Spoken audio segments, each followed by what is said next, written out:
شفیق بھٹی صاحب اور Pakistan community Korea کے تمام دوستوں کو مبارکباد پیش کرتا ہوں کہ آپ نے آج کے موقع کی مناسبت سے ایک بہت ہی اچھے پروگرام کا انعقاد کیا ہے. اللہ تعالیٰ آپ کو ہمت دیتا رہے. اور میں تو بلکہ یوں کہنا چاہتا ہوں کہ یہ پہلا، مجھے 2.5 سال ہو گئے کوریا میں، یہ پہلا 25 دسمبر کے حوالے سے پروگرام ہے جو میں نے اٹینڈ کیا. پاکستان ایمبیسی کی ہمیشہ کوشش رہی ہے کہ ایسے لوگوں کی، ایسی تنظیموں کی سرپرستی کی جائے جو پاکستان کا نام اجاگر کرنے کی کوشش کرتا ہے. اس میں آپ کے سماجی عہدے کی، آپ کی تعلیم کی، آپ کے کاروبار کی کوئی قید و بند نہیں ہے. چاہے آپ ایک فیکٹری ورکر ہیں، چاہے آپ اسٹوڈنٹ ہیں، چاہے آپ بزنس مین ہیں، آپ میں سے جو بھی پاکستان کے اچھے نام کے لیے کوشش کرے گا وہ ہمارے لیے محترم ہے. اور پاکستان ایمبیسی ہمیشہ ایسے لوگوں کی سرپرستی کرتی آئی ہے، کرتی رہے گی. آپ کے ذمہ آج میں ایک ذمہ داری لگا رہا ہوں کیونکہ یہ میرا پہلا پروگرام ہے 25 دسمبر کے حوالے سے. انشاءاللہ اگلے سال ہم پاکستانی کمیونٹی کوریا کے ساتھ مل کے اس کو بڑے پیمانے پہ کریں گے اور کوشش کریں گے کہ مختلف شہروں میں چھوٹے چھوٹے پروگرام کرنے کی بجائے کسی ایک موقع پہ، کسی ایک جگہ پہ زیادہ بڑا پروگرام کیا جائے.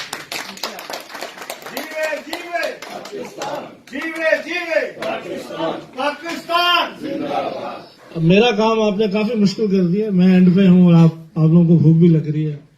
بٹ میں یہ کہنا چاہتا ہوں کہ شفیق بھٹی صاحب نے، خان صاحب نے، مدثر صاحب نے، جمیل صاحب نے اور سب سے بڑھ کے ڈاکٹر شعیب صاحب نے بہت خوبصورت باتیں کی ہیں آج کے موقع کے حوالے سے. میں اس میں محمد علی جناح کی شخصیت کے کچھ پہلو جو ہمیں کتابوں میں نہیں پڑھائے جاتے اور جو میں شیئر کرنا چاہتا ہوں، آج کا موقع بھی اچھا ہے. میں جب CSS کا جو ایگزام ہوتا ہے سول سروس کے لیے، تو ریٹن ایگزام کے بعد ایک سائیکولوجیکل ایگزام ہوتا ہے. تو اس میں وہ آپ سے پوچھتے ہیں کہ آپ کی پسندیدہ شخصیات 3 کون سی ہیں. ان تینوں میں سے ایک محمد علی جناح کا نام میں نے لکھا. پھر جب آپ اس کا نام، کسی بھی شخصیت کا نام لکھتے ہیں تو انٹرویو میں آپ سے سوال کیا جاتا ہے کہ آپ نے ان کے بارے میں کتنی کتابیں پڑھی. تو اساتذہ کرام کہتے ہیں کہ کم از کم کسی بھی شخص پہ جس کا نام آپ نے لکھا ہے اس پہ 3 کتابیں ضرور پڑھ کے جائیں. اکثر ہم کتابیں امتحان کے لیے پڑھتے ہیں. تو میں نے تب موقع ملا محمد علی جناح صاحب کی زندگی کو بہت قریب سے پڑھنے کا. محمد علی جناح پہ بہت ساری کتابیں لکھی گئی ہیں جس میں اسٹینلے والپارٹ کی بہت مشہور ہے. بٹ ان کی زندگی کو جو بہت قریب سے کتاب دیکھتی ہے وہ شیلا ریڈی کی ایک کتاب ہے جس کا نام ہے Mr and Mrs Jinnah, the marriage that shook India. Muhammad Ali Jinnah اور ان کی محترمہ، وہ شادی جس نے ہندوستان کو ہلا دیا. یہ کتاب جو ہے بیس کرتی ہے محمد علی جناح کی بیگم رتی پٹیت کے خطوں پہ. رتی پٹیت اور محمد علی جناح کی ایک کامن فرینڈ تھی، سروجنی نیڈو نام تھا ان کا، شاعرہ تھی، انڈیا کی بہت بڑی مشہور شاعرہ تھی. ان کے، رتی پٹیت کے انٹرویوز کے حوالے سے، ان کے خطوں پہ بیس کرتی ہے یہ کتاب. تو یعنی اس سے زیادہ قریبی نظر جو ہے نا آپ کی زندگی پہ آپ کو کہیں اور شاید کتاب میں نہ ملے. یہاں پہ میں کچھ باتیں بڑی واضح کرنا چاہتا ہوں. عرب میں بت پرست ہوتے تھے، یورپ میں قانون پرست ہیں لوگ، اور ساؤتھ ایشیا میں شخصیت پرست ہیں لوگ. ساؤتھ ایشیا میں، ہندوستان میں اور پاکستان میں ہم بڑے جذباتی لوگ ہیں.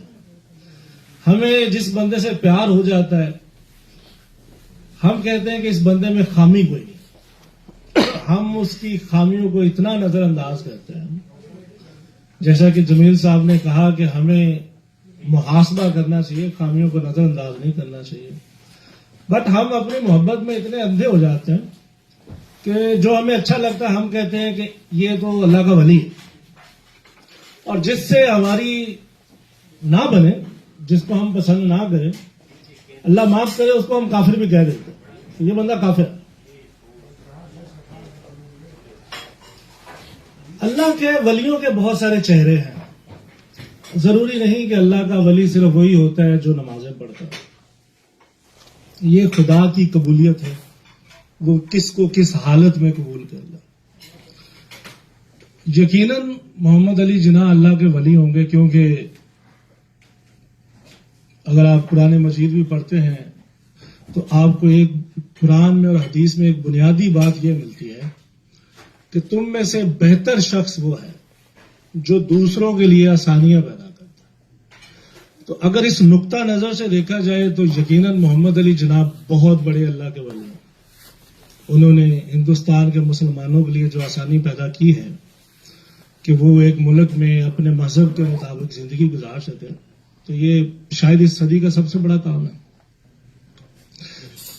لیکن محمد علی جناح کوئی روایتی ولی نہیں تھے. محمد علی جناح پہ آپ کوئی بھی کتاب پڑھیں گے تو آپ کو 3-4 باتیں بہت ملیں گی. مطلب محمد علی جناح کو کتوں کا بہت شوق تھا, بڑے اچھے کتے رکھتے تھے. محمد علی جناح کی زندگی کی کسی بھی کتاب سے یہ پتہ نہیں چلتا کہ وہ 5 وقت کے نمازی تھے.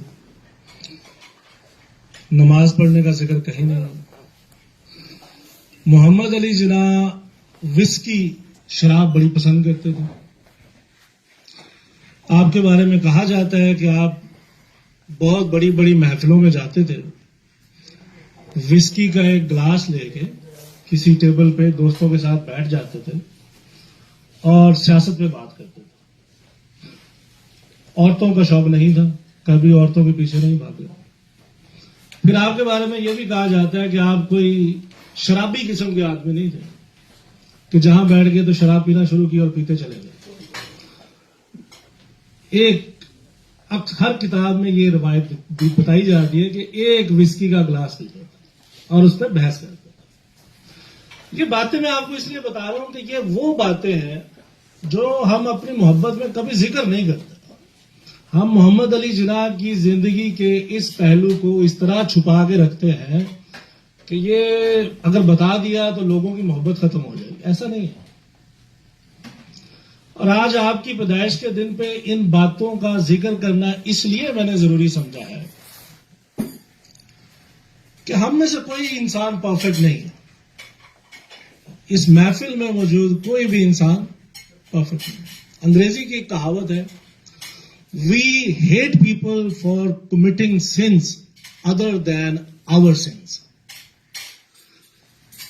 کچھ گناہ میں کرتا ہوں, کچھ گناہ آپ کرتے ہیں. میں آپ سے نفرت اس لیے کرتا ہوں کہ آپ وہ گناہ کرتے ہیں جو میں نہیں کرتا, اور آپ میں سے مجھے وہ لوگ اچھے لگتے ہیں جو وہی گناہ کرتے ہیں جو میں کرتا ہوں, کیونکہ ہمارے گناہ ایک جیسے ہیں.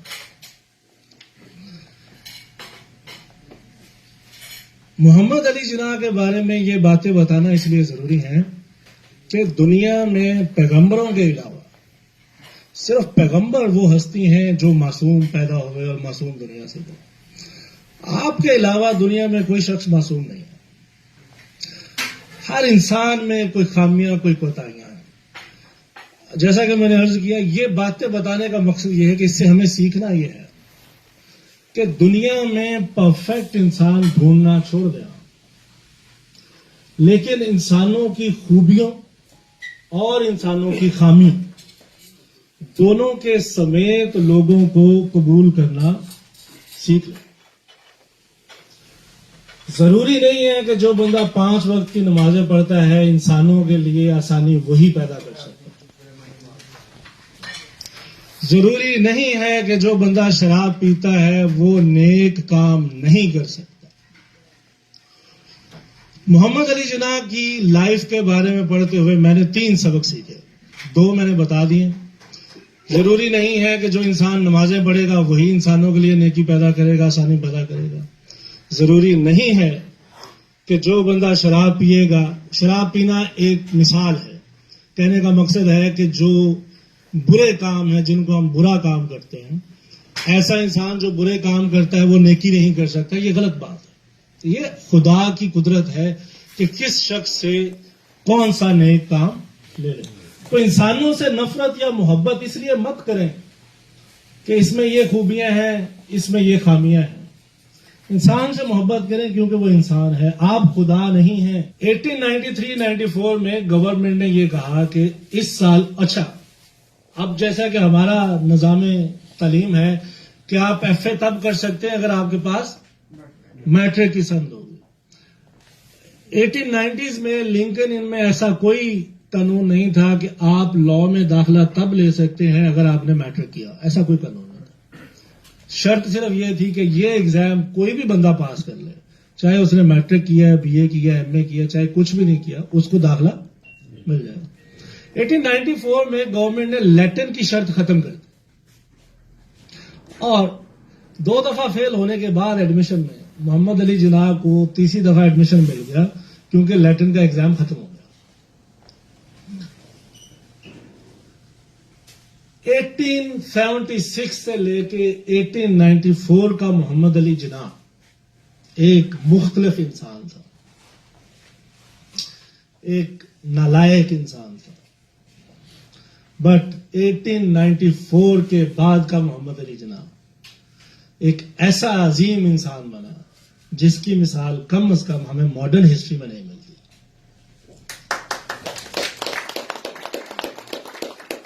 محمد علی جناح نے اپنا ایک مقصد بنایا کہ میں نے اپنے فیلڈ میں سب سے اچھا بننا، اور پھر انہوں نے اپنا دن رات اسی کام پہ لگایا۔ آپ لاء کر کے واپس بامبے میں آئے، چند سالوں میں Muhammad Ali Jinnah was one of the most famous lawyers in Bombay, اور پھر آپ تحریک میں شامل ہوئے، کانگریس میں شامل ہوئے، کانگریس کے بعد مسلم لیگ میں شامل ہوئے۔ یہ جو لوگ رننگ کرتے ہیں ان کے لیے ایک ٹرم استعمال ہوتی ہے جسے کہتے ہیں رنرز ہائی۔ رنرز ہائی یہ ہوتا ہے کہ جب آپ دوڑنا شروع کرتے ہیں، شروع میں تھوڑی سی جاگنگ کرتے ہیں، آپ کا جسم وارم اپ ہوتا ہے، پھر آپ 5-10 کلومیٹر دوڑتے ہیں، پھر آپ کی دوڑ میں ایک وہ وقت آتا ہے کہ جب آپ کا جسم تھکاوٹ محسوس نہیں کرتا، پھر آپ جتنا مرضی دوڑ لیں۔ محمد علی جناح کی جو لائف کی ٹریجیکٹری ہے، وہ اگر آپ میں سے کسی نے اکنامکس پڑھی ہے تو آپ کی زندگی کا گراف پہلے ایسے گیا ہے اور پھر یہاں سے اٹھا ہے اور پھر اٹھتا چلا، اور آپ کی زندگی سے آپ کو جو ایک چیز ملے گی کہ اس بندے نے اپنے آپ کو کیسے نکھارا ہے، وہ ہے محنت۔ لنکن ان سے لے کے آپ کی وفات تک آپ نے دن رات کام کیا ہے، چاہے آپ بیمار ہیں چاہے آپ بیمار نہیں ہیں، محمد علی جناح صاحب نے صرف محنت کی۔ اور ڈاکٹر شعیب صاحب نے کچھ آپ کی شخصیت کے بہت اچھے پہلوؤں کو اجاگر کیا ہے۔ اب زندگی میں کامیابی کا فارمولا، جیسے کہ میں نے اب یہاں پہ تھوڑی سی تفریق میں کریٹ کروں گا تاکہ آپ لوگوں کو کنفیوژن نہ ہو۔ زندگی میں عظیم بننے کا کچھ لوگ کہتے ہیں نا، جیسے قرآن کی آیت کو کچھ لوگوں نے کہا کہ نماز کے قریب مت جاؤ، اور یہاں پہ آ کے روک دیتے ہیں، اگلا حصہ نہیں پڑھتے جب تم نشے کی حالت میں۔ تو اب میں نے آپ کو قائد اعظم محمد علی جناح کی زندگی کے 2 حصے بتایا۔ ایک، شراب پیتے تھے، وسکی بڑے شوق سے پیتے تھے، دنیا کی مہنگی ترین وسکی آپ کے گھر میں ہوتی تھی۔ 2، کتے رکھتے تھے، نماز نہیں پڑھتے تھے۔ یہ ان کی شخصیت کا ایک حصہ۔ دوسرا حصہ ان کی شخصیت کا کیا ہے؟ بکنے والے انسان نہیں تھے۔ آپ کے دوست، دشمن، ہر بندہ یہ کہتا تھا، as doctor Shoaib sahab said, he is incorruptible, he can not be purchased. اس بندے کو کرپٹ نہیں کیا جا سکتا، اس بندے کو خریدا نہیں جا سکتا۔ اصولوں کے پکے تھے۔ اصولوں کے پکے کی میں آپ کو واردات وہ بھی سناتا ہوں۔ تو یہ آپ کی زندگی کے 2 حصے ہیں۔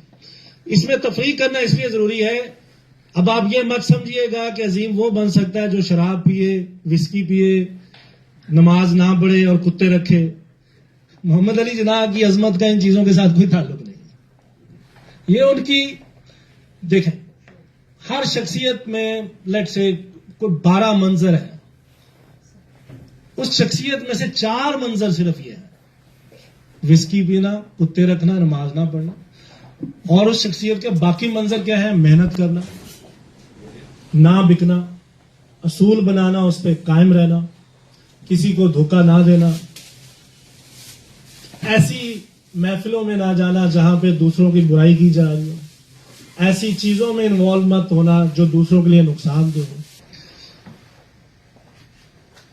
اب یہ جو کتاب ہے Mr and Mrs Jinnah the marriage that shook India, یہ کتاب آپ کو آپ کی ذاتی زندگی کے بارے میں بہت کچھ بتاتی ہے، اور یہ بات آپ کو بتاتی ہے کہ شادی کے بعد بھی آپ کے اندر ایک ایسی لگن، ایک ایسی آگ پیدا ہو گئی کہ آپ کو بیوی، گھر کچھ نظر نہیں آتا تھا سوائے مسلمانوں کو آزادی دلانے کا. اور باقی کی ہسٹری آپ لوگوں نے مطالعہ پاکستان کی کتابوں میں پڑھی ہوگی.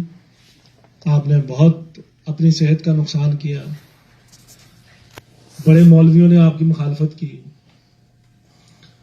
بٹ آپ ڈٹے رہے. یہاں سے ایک سبق ہم اور بھی سیکھتے ہیں، جو کہ میں نے پہلے شروع میں کہا ہے. ضروری نہیں ہے کہ اگر میری شکل و شباہت مولویوں جیسی ہے، میں نمازیں پڑھتا ہوں، تقریریں کرتا ہوں، تو میں کوئی اللہ کا زیادہ نیک آدمی ہوں. ہو سکتا ہے ایک عام آدمی جو کلین شیوڈ ہے وہ مجھ سے زیادہ انسانوں کی خدمت کرتا ہو.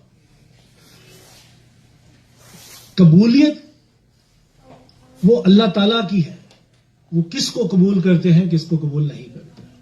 اس لیے محمد علی جناح کی زندگی سے ہمیں یہ بھی ملتا ہے کہ آپ کبھی کسی کی شخصیت نہیں کریدتے تھے محفلوں میں بیٹھ کے. آپ محفلوں میں بیٹھ کے ہندوستان کے انسانوں کی زندگی میں جو مشکلات ہیں ان کو حل کرنے کے، مسائل حل کرنے کے ذریعے ڈھونڈتے تھے کہ اس کو کیسے حل کیا جائے. پاکستان بن گیا اور آپ دنیا سے چلے گئے. ہماری بڑی بدقسمتی ہے.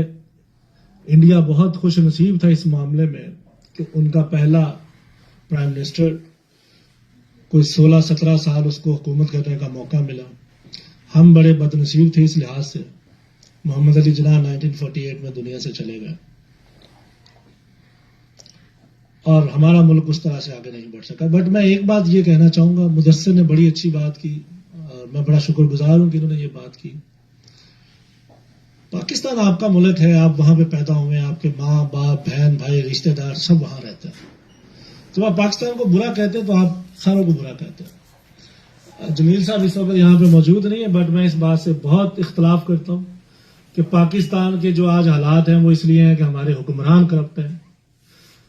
کوئی کشتی، کوئی جہاز اس وقت تک نہیں ڈوبتا جب تک اس میں سارے شامل نہ ہو ڈبونے میں. کسی ایک دو کے ڈبونے سے نہیں ڈوبتا.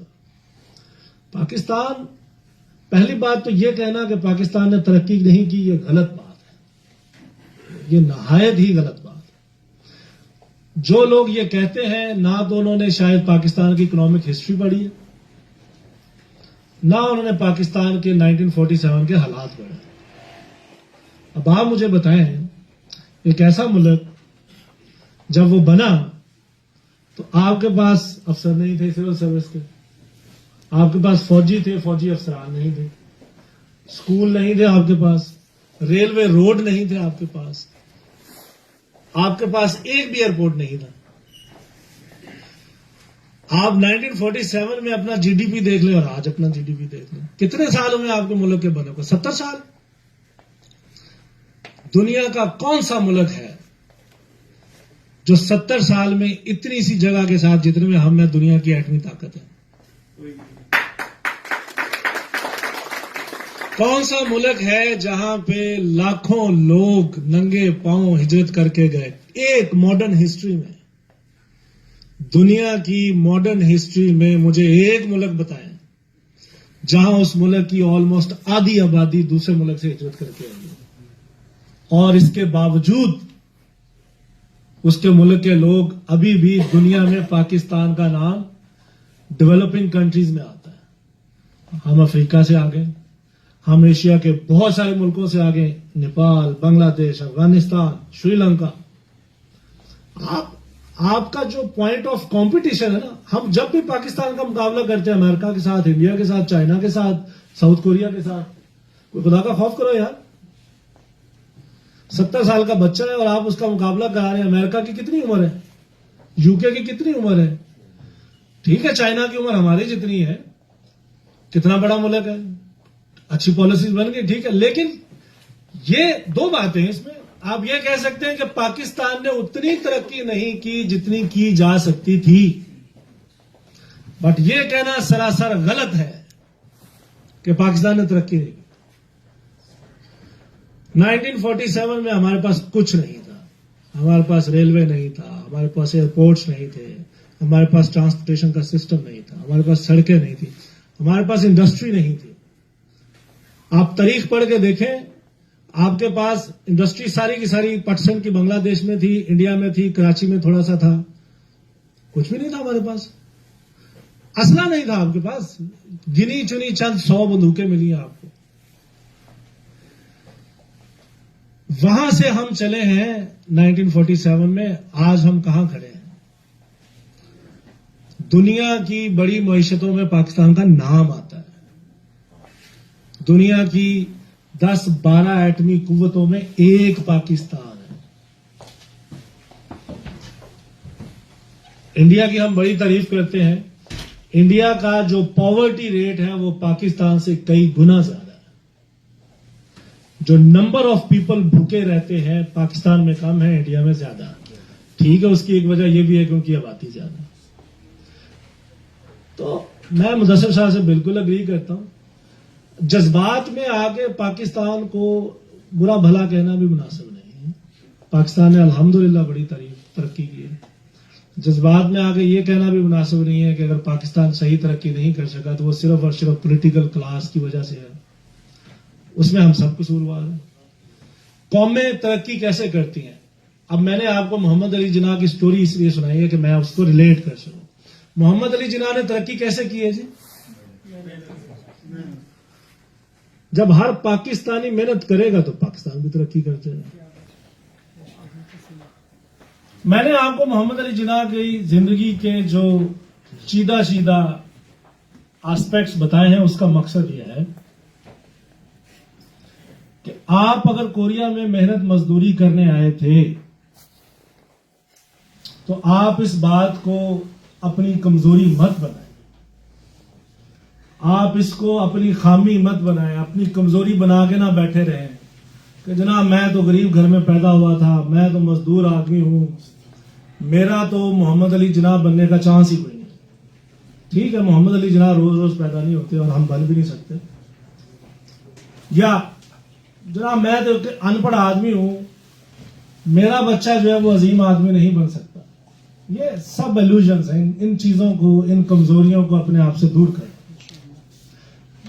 میری بہت سارے دوستوں سے تو ملاقات اس لحاظ سے ذاتی طور پہ نہیں ہے, بٹ میں چند مثالیں کوریا سے دینا چاہتا ہوں آپ کو کہ جہاں پہ لوگوں نے صفر سے شروع کیا اور آج اللہ تعالیٰ نے ان کو بڑی عزت دی. کوریا میں پاکستانیوں کی 2nd جنریشن شروع ہو گئی ہے. آپ لوگ پہلی جنریشن تھے, جیسے شفیق خان صاحب ہیں, اب ان کے بچے جوان ہیں, وہ 2nd جنریشن ہے. اسی طرح اور دوست ہیں, فیصل بیٹھے ہوئے ہیں, ان کے والد صاحب پہلی جنریشن تھے, 2nd جنریشن ہے. اصغر بانگی صاحب ہیں ہمارے, ان کے بچے جوان ہیں, اور بہت سارے لوگ ہیں یہاں پہ. شفیق خان صاحب خان صاحب اگر میں غلط ہے تو مجھے درست کر دیجیے گا. شفیق خان صاحب نے کبھی کالج کا منہ نہیں دیکھا میرا خیال ہے. شفیق خان صاحب کی بیٹی ماشاءاللہ PhD کر رہی ہے. ان کے صاحبزادے کوریا کی نیشنل ٹیم میں کھیلتے ہیں. تو یہ عام آدمی جو کہ کوئی رئیس آدمی نہیں ہے, محنت مزدوری کر کے اتنے سالوں میں اپنی زندگی بنائی ہے, تو ان کے بچے آگے بڑھ گئے. بیٹی PhD کر رہی ہے, بیٹا نیشنل ٹیم میں. بانگی صاحب ان پڑھ آدمی ہیں, میرا خیال ہے میٹرک کیا ہوگا زیادہ سے زیادہ. ان کی بیٹی, ان کا بیٹا ماشاءاللہ بڑا نام ہے ان کا کوریا میں. ٹھیک ہے جی. مدثر چیمہ صاحب آپ کے پاس بیٹھے, میٹرک پاس ہے سر, آپ گریجویشن کی ہوئی ہے, گریجویٹ. یہاں آئے جی کوریا میں، ان کے بھائی ہیں افضل چیمہ صاحب، ہمارے بڑے اچھے دوست ہیں، کوئی شرم والی بات نہیں ہے، مزدوری کرتے تھے جی. ایک شخص جس کا بڑا بھائی ورکر تھا فیکٹری میں، اس کے چھوٹے بھائی کو آج گورنمنٹ آف کوریا نے، جو پچھلے 70 سالوں میں شہری بنے ہیں کوریا کے 1,90,000، ان میں سے انہوں نے 4 مثالی شہری چنے ہیں. ان میں سے ایک اس مزدور کا چھوٹا بھائی ہے جو کہ پاکستانی ہے. اب یہ بندہ کون سی چکی کا آٹا کھاتا ہے بھائی؟ محنت کی ہے، یہاں آگے. آپ لوگوں سے زندگی میں، جیسا کہ میں نے کہا، آپ محمد علی جناح پہ کوئی کتاب پڑھ لیں. ایسا نہیں ہے کہ آپ کی زندگی میں جو منفی چیزیں ان سے آنکھیں بند کر لیں، ان کو حل کریں، بٹ دوسروں پہ مت تھوپیں کہ دوسرے حل کریں، آپ بھی حل کریں. بٹ منفی چیزوں میں مت ڈبوئیں اپنے آپ. یہ آپ کے ارد گرد بہت ساری پالیٹکس ہے، اس میں مت ڈبوئیں اپنے آپ. تو چھوٹی موٹی، جس بندے نے زندگی میں بڑا کام کرنا ہوتا ہے وہ زندگی کی چھوٹی چھوٹی سیاستوں میں نہیں پھنستا. جو لوگ زندگی کی چھوٹی چھوٹی سیاستوں میں الجھ جاتے ہیں وہ زندگی میں بڑے کام نہیں کرتے. میں نے آج خاص طور پہ محمد علی جناح کی زندگی کے ان زاویوں کو ہائی لائٹ کرنے کی کوشش کی ہے جن سے ہم سب کچھ سیکھ سکیں. اگر آپ والد ہیں اور آپ ان پڑھ ہیں، آپ اچھے کام زندگی میں نہیں کر سکے، آپ کا موقع ختم نہیں ہوا ہے. محمد علی جناح نے 18 سال کی عمر میں جا کے اپنی زندگی کو ایک اچھی ڈائریکشن دی تھی. 18 سال کی عمر تک وہ نالائق آدمی تھا، بٹ 18 سال کی عمر کے بعد اس بندے نے اپنے آپ کو وہ بنایا جس جیسا ماڈرن ہسٹری میں کوئی نہیں. تو اگر آپ کی عمر 30 سال ہے، 32 سال ہے، 40 سال ہے، 50 سال ہے، جب تک آپ زندہ ہیں آپ کا عظیم بننے کا موقع ختم نہیں ہوا. آج اپنی زندگی کا کوئی مقصد بنائیں اور اس پہ محنت کریں. کوئی بات نہیں اگر آپ ان پڑھ ہیں، کوئی بات نہیں. اگر آپ کے پاس بہت ساری دولت نہیں ہے، کوئی بات نہیں ہے. سٹیزن شپ نہیں ہے، کوئی بات نہیں ہے. بٹ آج اگر آپ کچھ کرنا شروع کریں گے، یہ سچ ہے کہ 10 سالوں میں ہو سکتا ہے آپ قائد اعظم محمد علی جناح نہ بن سکے، 30 سالوں میں نہ بن سکے، لیکن آپ کچھ نہ کچھ ضرور بنیں گے. آپ ایک ایسے انسان ضرور بنیں گے کہ جس کی لوگ تعریف کریں گے، جس کی مثالیں دی جائیں گی، اور خاص طور پہ جو اس قابل ہوگا جو دوسروں کے لیے آسانی پیدا کر سکے. اس کا مطلب یہ ہے کہ امید مت چھوڑیں. ہمارے ہاں یہ رواج ہے کہ بچہ میٹرک میں فیل ہو گیا ہے تو اس کو پڑھائی چھڑواؤ اور اس کو کسی کام پہ لگا دو. کوشش جاری رکھیں اور کوشش کریں کہ اس بچے کی وہ چیز ڈھونڈیں کہ اس میں ایسی کیا خوبی ہے، کس میں یہ انٹرسٹڈ ہے، وہ کیا کام ہے جو یہ زیادہ اچھی خوبی سے کر سکتا ہے. اس بچے کی سپورٹ بنیں، اس کو حوصلہ دیں، اس کی طاقت بنے، تو وہ زندگی میں کسی نہ کسی شعبے میں اپنا نام ضرور روشن کرے گا. اگر جناح پونجا یہ کہتے کہ میرا بچہ میٹرک پاس نہیں کر سکا تو میں اس کو لندن کیوں بھیجوں اپنے دوست کے پاس، چل بیٹا بیٹھ یہاں پہ میری دکان سنبھال، تو آج پاکستان نہیں ہوتا. موقع دیں اپنے بچوں کو کہ وہ کچھ اچھا کر سکے، کچھ عظیم کر سکے. اور مثالیں آپ کے سامنے. شفیق خان صاحب چاہتے تو یہ لگا دیتے اپنے بچے کو، چلو پتر کام کر، کیا پی ایچ ڈی کرنی ہے تم نے، یا میں ساری زندگی کرکٹ نہیں کھیلی، میرا جسہ دیکھ اتنا موٹا ہوں میں، مجھ سے دوڑا نہیں جاتا، تو کرکٹ کھیلے گا. بٹ وہ بچہ کوریا کی ٹیم میں کرکٹ کھیل رہا ہے. بیٹی جو ہے پی ایچ ڈی کر رہی ہے. مدثر چیمہ صاحب بیٹھے ہوئے ہیں، ان کے بھائی کہتے کہ بھائی میں مزدور ہوں، تو آیا اڈا کہ تو مطلب بنے گا تھے مثالی شہری، چل جا کے کام کر. ایسے نہیں ہوتا. آخری بات میں یہ کہنا چاہتا ہوں، پاکستان میں اور کوریا میں فرق صرف اتنا ہے آج کی تاریخ میں، ضروری نہیں ہے کہ یہ فرق ہمیشہ رہے گا، کہ یہاں پہ ہر بندے کے لیے ایک ایکول اپرچونٹی ہے زندگی میں آگے بڑھنے کی. جو محنت کرتا ہے وہ آگے آ جاتا ہے. پاکستان میں بھی یہ ایکول اپرچونٹی اس طرح سے موجود نہیں ہے جس طرح کوریا میں موجود ہے، بٹ ہے. اگر آپ ہر سال پاکستان کا جو سب سے ہائیسٹ ایگزام ہے وہ CSS بولتے ہیں، سول سروس کا ایگزام ہوتا ہے، جس میں ہر سال 200 سے لے کے 300 افسر بنتے ہیں. ان 203 افسروں میں 300 افسروں میں سے اپنے کریئر کے اینڈ پہ جا کے کوئی 12 سے 15 لوگ سیکرٹری بنتے ہیں، جو کہ آپ کی سول بیوروکریسی کا سب سے ہائیسٹ عہدہ ہوتا ہے.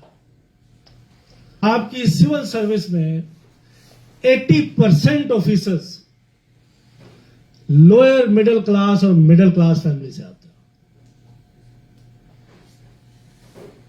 جو کل کو جا کے آپ کے سیکرٹری بنے گئے. 20% ایسے افسر ہوتے ہیں جو ایلیٹ کلاس سے آتے ہیں، باقی لوگ کوئی باہر چلا جاتا ہے، کوئی کاروبار شروع کر دیتا ہے. ان چھوٹی چھوٹی غلط فہمیوں کو اپنی کمزوریاں مت بنائیں. آپ کا بچہ بھی کچھ بڑا بن سکتا ہے، چاہے آپ کوریا میں ہیں چاہے آپ پاکستان میں ہیں. صرف اپنے بچوں کو موقع دیں بڑا بننے کا. زندگی گزارنے کے 2 طریقے ہیں. ایک، آپ سے جو اچھا ہو سکتا ہے آپ کرتے جائیں، یہ سوچے سمجھے بغیر کہ علی اعجاز کیا کر رہا ہے، ڈاکٹر اختر کیا کر رہے ہیں، شفیق خان کیا کر رہے ہیں. اگر آپ دوسروں کی زندگیوں میں جھانکتے رہیں گے تو آپ کو اپنی زندگی میں آگے بڑھنے کا موقع نہیں ملے گا. زندگی گزارنے کا ایک طریقہ ہے کہ جو اچھائی آپ سے ہو سکتی ہے آپ کریں. اس چیز سے بالا نظر ہو جائیں کہ کوئی آپ کی تعریف کرتا ہے نہیں کرتا ہے، کوئی آپ کو اکنالج کرتا ہے نہیں، چھوڑ دیں. یہ بہت ہی پیٹی چیزیں ہیں، یہ چھوٹے لوگوں کا شیوا ہوتا ہے، وہ ان چیزوں میں کھو جاتے ہیں. آپ کا کام ہے کہ آپ سے جہاں نیکی ہوتی ہے کریں، جو اچھا کام آپ کر سکتے ہیں کریں. اپنی زندگی کو ایک مقصد دیں، اس مقصد پہ ڈٹ جائیں، اس پہ کام کرتے رہیں. ایک طریقہ یہ ہے. زندگی گزارنے کا دوسرا طریقہ یہ ہے کہ آپ دوسروں کی زندگیوں میں جھانکتے رہیں، دوسروں کے ساتھ اپنا مقابلہ کرتے رہیں کہ یار یہ مجھ سے بڑا ہو گیا، میں نے اس سے بڑا بننا ہے. جب آپ دوسروں کے ساتھ مقابلہ کرتے ہیں نا، پھر آپ اپنے آپ کو امپروو نہیں کرتے، پھر آپ دوسروں کو نیچے کھینچنے کی کوشش کرتے ہیں. یہ ایک ڈسٹرکٹیو طریقہ ہے زندگی گزارنے کا. یاد رکھیں، زندگی کا ایک مقصد یہ بھی ہے کہ اچھی صاف ستھری پرسکون زندگی گزاریں. جب آپ اپنی زندگی میں ایک مقصد بنا کے چلیں گے، آپ چاہے وہ مقصد اچیو کر سکیں یا نہ کر سکیں، اس کوشش میں جو مزہ ہے وہ اٹ سیلف کافی ہوتا ہے آپ کی زندگی میں سکون پیدا کرنے کا. اللہ تعالی ہمیں آسانی پیدا کرنے کی توفیق دے، اپنے لیے، اپنے دوستوں کے لیے، اپنے ارد گرد کے لوگوں کے لیے.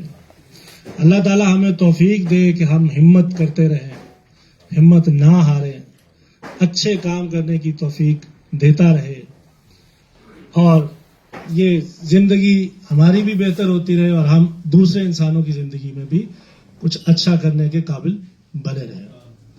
محمد علی جناح ایک انسان تھے، وہ پیغمبر نہیں تھے.